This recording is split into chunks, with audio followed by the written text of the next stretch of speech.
survey data. Thanks, Nikki. So I want to start by acknowledging that this has my name on it, but it's not solely my own work. Gareth Terry, Victoria Clark, and many others have kind of worked with and playing around with and exploring the unexpected pleasures of qualitative survey data. So here's Gareth. This is one of the chapters in the book, and we cover in that chapter a whole host of design. It's one of the longer chapters. It's what you get for being one of the editors. You can give yourself little exemptions, but we cover a whole lot, and so I'm going to give a sort of taste and some reflections on what it's been like using qualitative surveys and what some of the data look like in this talk. So loosely, I'm going to have this kind of flow. I'm not going to cover all those things exactly, but I'll basically discuss why and what and how, and then some reflections on them that will expand or contract depending on the time frame. So, and really I'm focusing on surveys that are qualitative, not ones where you've got a few open questions in a mainly quantitative survey, but where you as a researcher are treating the survey tool as a means to get qualitative data, and you're interested in analysing that data in a qualitative way rather than sort of some kind of category development, some kind of limited coding which leads to kind of, say, statistical testing for differences or variability or something like that. So, I've experienced, I hope many of you have also experienced, that inherently frustrating experience of filling out a quantitative survey where I end up scribbling explanations and caveats and all sorts of things in the margins of questions, and that's why online surveys become increasingly frustrating because you can't do that so easily. Researchers who do that are probably very thankful. But I've often wondered what came first. My tendency to do that, to not fit easily or comfortably into the box and wanting to provide a more complex story, or my being a qualitative researcher. Was I drawn to qualitative because I don't fit neatly into those boxes? Or was I uncomfortable boxing myself in because I'm a qualitative researcher? Has the pleasure and potential of qualitative research really kind of ruined me for the decontextualisation and rigidity of quantitative research? Or is it some mishmash of both? So either or, whatever it is, if you told me as a young enthusiastic qualitative researcher who was in love with the pleasure of in-depth interview data, that here I would be some decades later talking about surveys as a pleasurable form of qualitative data production, I'd probably have metaphorically slapped you. But somehow, and don't really ask me how, I got here. And what I hope to convey today is that for qualitative researchers, for people who are often drawn to qualitative research because the data are rich, the data are nuanced, the data are complex, the data are contextualised, the data centre participants' meanings and orientations, and or the data allow space for contradiction. For these people, qualitative surveys can be a tool, a useful tool, and sometimes even a preferable tool to other techniques for collecting qualitative data to answer our questions. So, why? What do they offer? Well, they offer a lot. They offer a mix of openness and standardisation, and that very idea of standardisation may make some fully immersed qualitative researchers shudder or have nightmares, but the open response frame that they use does not preclude the unexpected. Responses are not particularly delimited. They are drawn from participants' lives and they're put in participants' own words. And this means that the data can be rich, they can be varied, and they can be textured, complex and nuanced, albeit often in a slightly different way or a quite different way to what you get via face-to-face modes of data collection. And they're quick and they're easy, and they're often almost totally anonymous from the participant point of view as well. They're typically self-administered, so participants can control their own pace, their own time, their own mode of engagement, their location of engagement. They could do it on the loo if they wanted to, really, on a smartphone. And one of the skills of more common face-to-face methods is that the researcher needs to be both good at social interaction and good at the sort of technical skills of data collection through, say, interviewing. And they need to be able to manage the risks associated with potential things like participant distress and so on. Lucy also noted this in relation to email interviewing. Qualitative surveys remove those elements which make methods like face-to-face interviewing potentially quite challenging ones for researchers who are new or for students who haven't got much experience. Or for people who are uncomfortable with social interaction with a whole mode and range of different people. So combined with the anonymity they offer, it can make them really, really good for sensitive topics or potentially sensitive topics. And this is something that has surprised me because I've often felt that face-to-face methods like one-on-one interviews or even group discussions have been really fruitful for sensitive topics, but I've found surveys have been great as well. And another thing is that they do offer the opportunity, as Tareen and Wilkinson have argued for, is to get a wide-angle lens on things. Now, qualitative research often uses relatively small samples compared to some quantitative methods. Now, that's a gross generalisation that doesn't actually hold up when you start to look across the spectrum, but it's one of the things that it's often criticised for is these small sample sizes. Now, I'm not at all saying larger sample sizes are better, but for some topics it can be really useful to get this kind of wide-angle lens across a spectrum of a large and potentially diverse group of people. And the final kind of thing that I want to highlight as a potential advantage is that they are potentially resource light, potentially inexpensive in terms of time or money in terms of data generation for the researcher.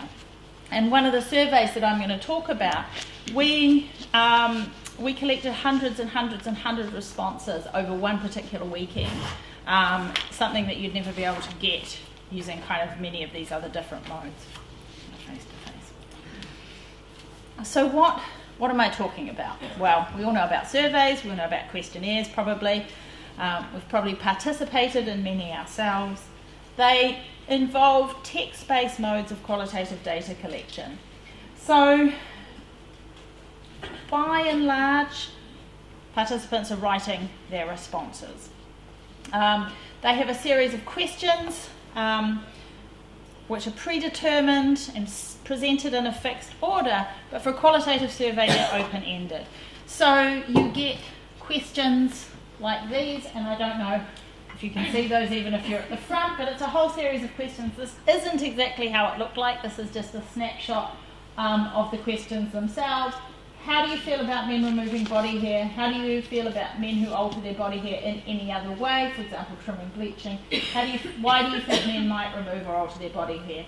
And so on. So a whole series of kind of open questions with response boxes. And people respond in the mode that's presented to them. So online, increasingly commonly, in surveys that can be emailed, or in surveys that can be presented in hard copy. And when you ask these sorts of questions, you get these sorts of data. So we ask questions about how do you feel about men's body hair and its removal. We get responses like, men grow hair, just let it be. As a young fella you dream of the hairy chest and shaving to prove your manhood. I do not let my fiancé dictate my body hair or facial hair. It's mine. Smiley face. Although she cried when I shaved my moustache, so I think she does not mind. Or, I don't have any problems with it. I neither find it attractive nor unattractive. It doesn't really figure in my perceptions of male beauty, but the gay community with which I identify tends to fetishise and or eroticise body hair and or lack thereof, the hirsute, bear versus twinks. As for my own body hair, I tend to remove it from under the arms and within crevices for reasons of hygiene, to prevent a build-up of bacteria or odours, and so on. So you get responses which fall in quite different domains, but also in what can be quite a brief response, quite a lot of different ideas related to the thing that we're looking at. Not always, but often, which surprise us. And I'm going to come back to data a little bit further on in the talk.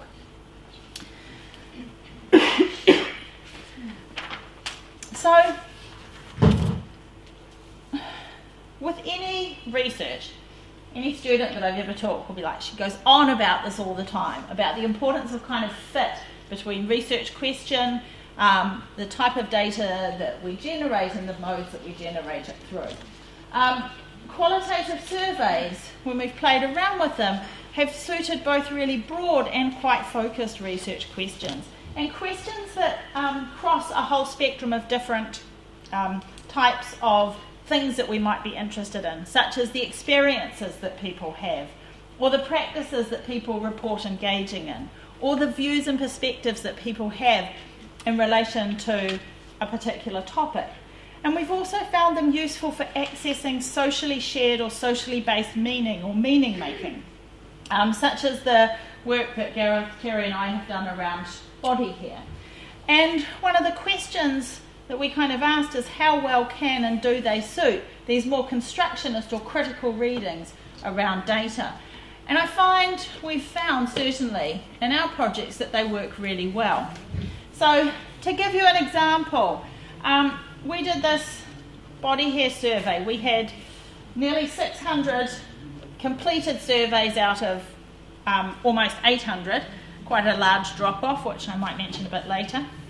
And one of the things that we found was this very common descriptor of male body hair, particularly back hair, as gorilla-like. So you get quotes like nasty, more hair, closer to being an ape. Some men are real gorillas who like to wear Speedos at the beach and they consequently get dirty looks. And a whole lot of this. I've provided a small selection where you see these kind of reference to gorillas. We treated that analytically as reflecting and reproducing a social reality in which male back hair in particular is interpreted as animalistic, as brutish and as disgusting. And by extremitizing the amount of hair, I mean men aren't really actually as hairy as gorillas. By using references to animals, certain men become situated as unusually hairy, unnaturally hairy, and thus also unattractive. And a language of excess seemed to be a tool used by a large number of the participants to understand the balance between men's body hair as being simultaneously kind of natural, and across that spectrum of natural it ranged from nice and desirable through to okay, and also at the same time somewhat wrong and somewhat unpleasant. So we think they suit these kind of critical readings quite well. So I'm going to talk a little bit about design, because design is absolutely vital and absolutely fundamental in using qualitative surveys. And I think this, for qualitative researchers who are used to the sort of openness and flexibility of methods like interviewing, the amount of thought that needs to go into the preparation, design both in terms of content, which I'll come to in a minute, and in terms of structure, can be a surprise and a bit of a kind of thing to get your head around, because there's so much you have to kind of think about, think through, examine, test, and so on. So structure is really important. How much space do you leave for people to respond? This is vital if it's a hard copy survey. It also matters if it's an online survey. How much space you provide gives people an indication of how much you kind of expect them to respond. And so these things matter in terms of how you set these things up. What is the flow of the questions? What is it logical? Can people move back and forwards through a survey? Can they go back and change their answers later on? Easy if it's hard copy. What about if it's online? So you have to think about these sorts of questions. Where do you put your demographic questions? Do you ask them at the end, which is typically recommended, or do you put them at the start? And one of the things we found with the piloting of our body hair survey is we shifted the location of those after the piloting. And what we often found with a lot of the drop-off was a brief section, a number of people who briefly completed that and then didn't do anything else. So actually they didn't start the survey per se and then kind of lose interest. They just sort of started the demographics and then lost interest. So those are interesting things to think through anyway. And then if you have a way of identifying who your participants are, vital if you're using kind of hard copy. So there's lots of kind of structural design factors that you need to take into account, and there's some literature which is starting to talk about those, including experimental studies of the impact of these things. And these structured things often relate to kind of the pros and cons associated with different modes of presentation. So online versus hard copy. I'm going to forget about email interviews for now. One of the things that hard copy allows us to do, apart from things like sending follow-ups potentially, is that it allows us to include tasks that participants, goodness, not only students, might do that are much easier in the kind of offline world than the online world. So in a survey that we did around understandings and practices around pubic hair, when we piloted it, we found that lots and lots of people made references to things like, oh, I don't like it when there's a lot, or, you know, she should remove it if there's a lot, or a little's fine. We realised that we had no idea what people meant when they referred to those kinds of ideas. So is my little the same as your little, the same as your little? And so we included a drawing task with the survey, and we actually got people to draw what they meant when they referred to those things. Some examples, and you can see that there's variation there.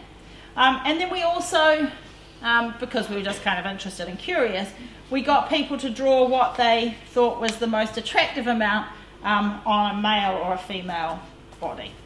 So that can give some, that's much harder if you're asking people to do something like that online, because, you know, drawing with a mouse is harder by and large.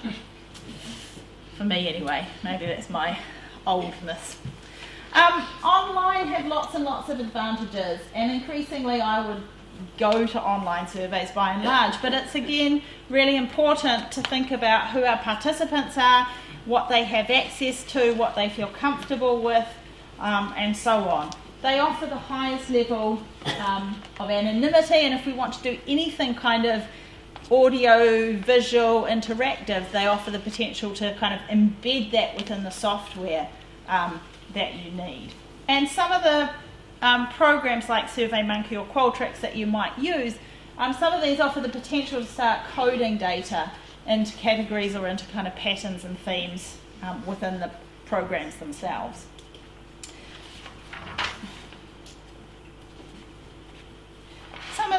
One of the kind of potential intersections of the kind of benefits of anonymity and online use is that you potentially maybe get more access to populations that might be more reluctant to present for research in the first place. And some people are suggesting that those kind of communities that exist primarily online or virtually entirely online are particularly kind of amenable to participation in research that itself is solely online.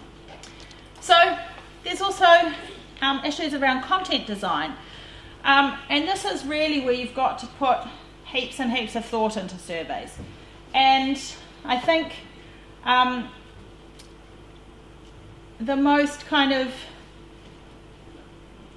mundane things have to be thought through. Like, is everything that you're asking clear? There's no opportunity for your participants to check, to follow up, to clarify, and so on. So in our body hair survey, for instance, we provided definitions of what we meant by body hair alteration, body hair removal, body hair trimming or reduction, and currently, so that when we asked questions, we could kind of, at least to some level, accept that there was a shared understanding of what those things were and what people were talking about.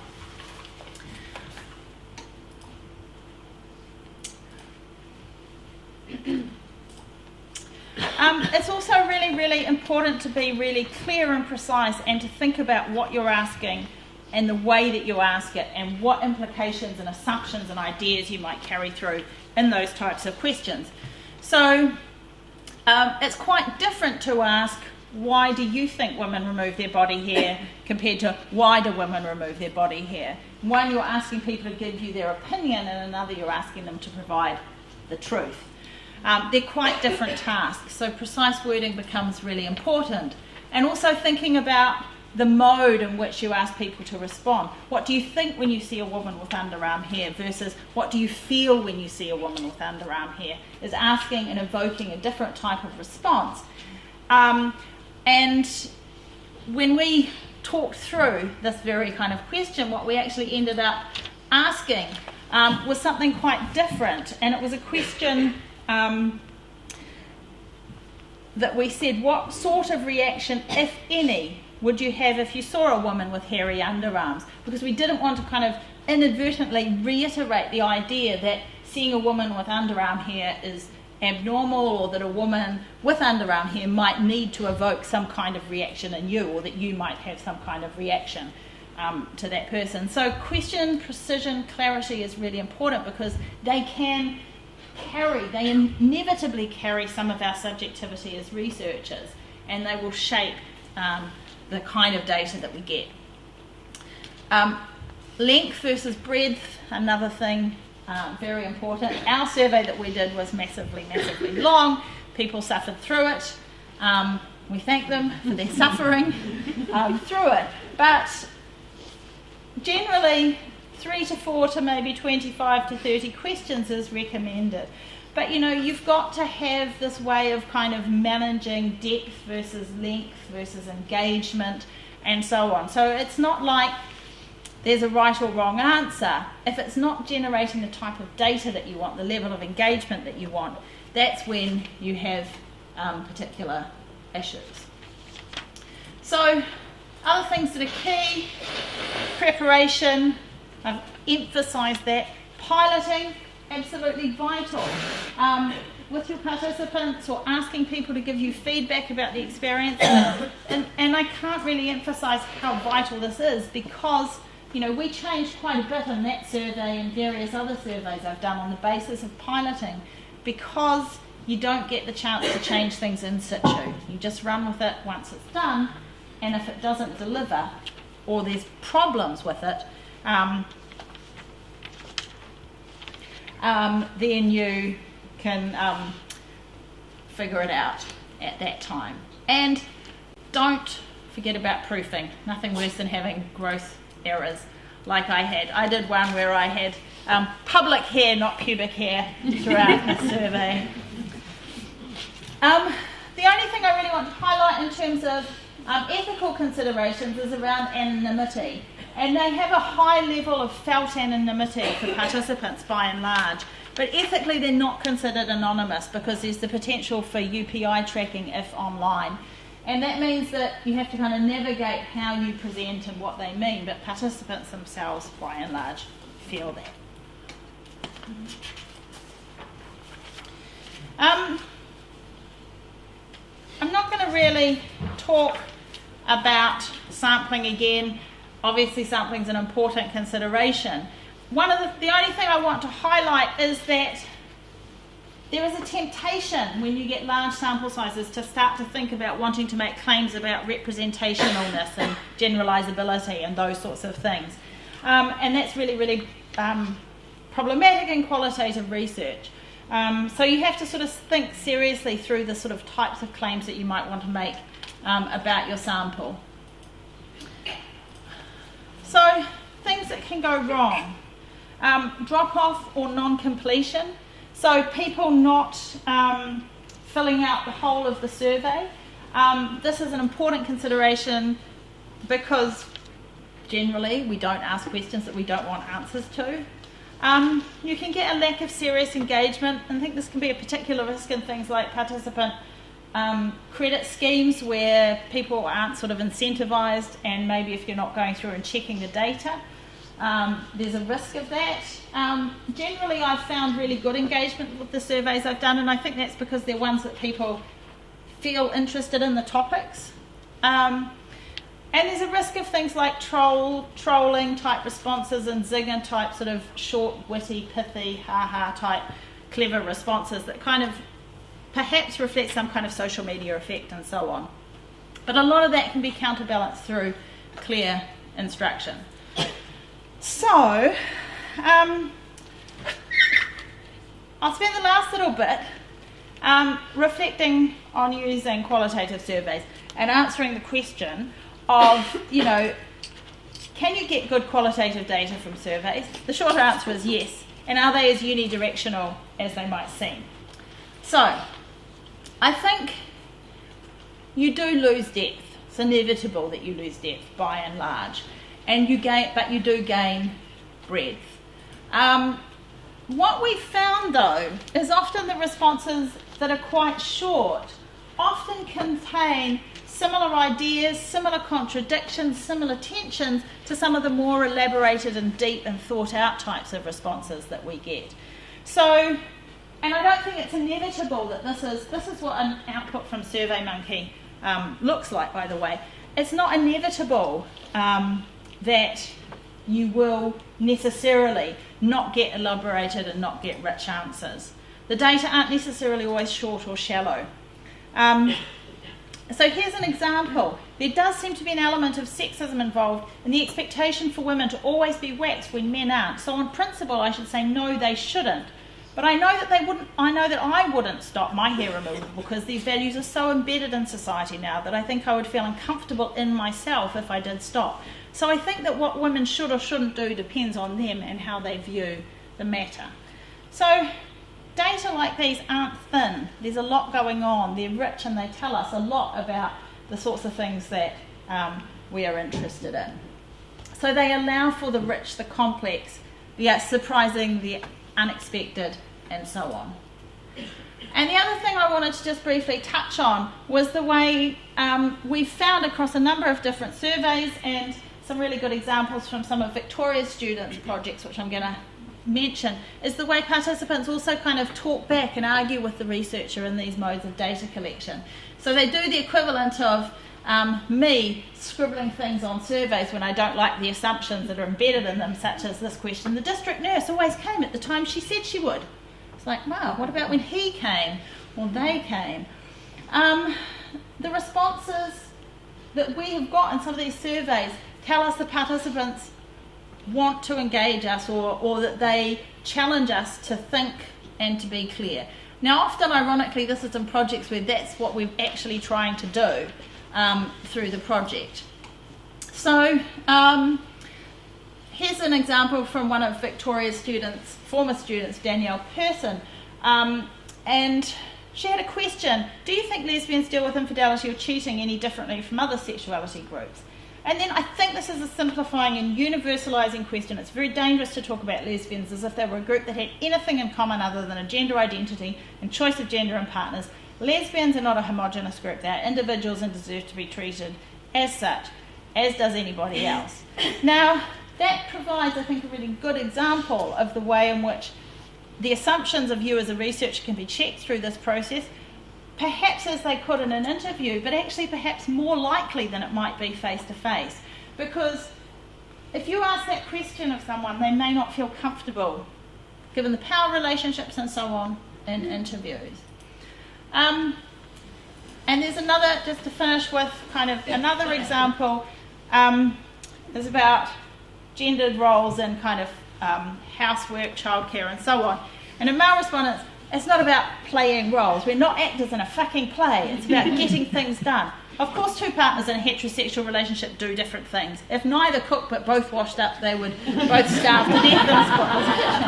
I'm a male, I do the ironing. My wife doesn't because she doesn't like it. Certain jobs become associated with others, leading to perceived bias in gender roles. It's difficult for one partner to do the housework if she works on an oil rig, but if his or her partner is looking after the kids at home, then the opportunity is there for that partner to do the housework. So kids and housework often go together. I mean, this is kind of like argumentative to the extreme, but it's also interesting because it resists any kind of engagement with the question. It's a refusal as well to engage. It's a challenge to us, but it's also kind of a refusal to do any kind of gendered or engage with even the possibility that gender might be at play. So complexity, challenge, contradiction, all those things are possible. So just to finish then, in the right set of circumstances, So qualitative surveys offer researchers a lot, and they can be a great addition to our toolbox of data collection approaches. So thank you.